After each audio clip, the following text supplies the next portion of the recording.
So the next rig is very similar to the wacky rig, but this one's called the NEKO Rig. And what we're gonna do, we're gonna go back to that regular hook. This one's a lot more important that you rig it the right way. Again, we're gonna take that hook point and we're gonna poke it towards the bottom of the bait, under that band and that plastic towards the bottom of the bait. Because this is what we're gonna have. We're gonna have a wacky rig.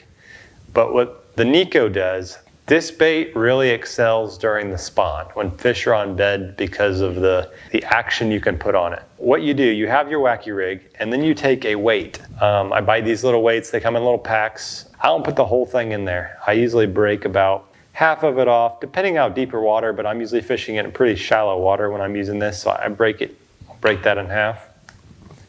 And then I take the nose of my bait, which, remember, the nose of the bait is the flat part, the tail is the pointed part on a SENKO.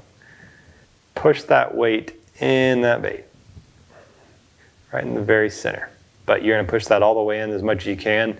And if you have it, I like to carry super glue in my boat and put a little super glue in that, and that'll hold that weight in there so it doesn't slide back out. So now what this is doing is you throw it in the water and it's sinking to the bottom, and it's gonna stand on the bottom like this. And now your line is here coming up, and so every time you pull it, it's scooting across the bottom. So it's kind of wiggling there in the water like that, and then as you pull it, it may pull up, and then it'll fall back down and just kind of wiggle and pull.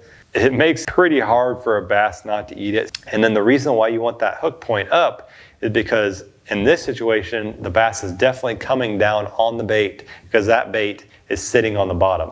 So you want that bass, as he comes down on top of that bait, when you pull, you want that hook point to be up and pull up into the roof of his mouth. It's a little bit of a change up to that wacky rig, just because it's a lot more targeted, because the wacky rig you're throwing out there and it's kind of floating down, and you're kind of drawing fish in. This is more during bedding season or during spring when they're getting up shallow, getting ready to spawn, throwing those up in the shallow and kind of working it a little bit more thoroughly and getting those extra bites. So give that one a shot.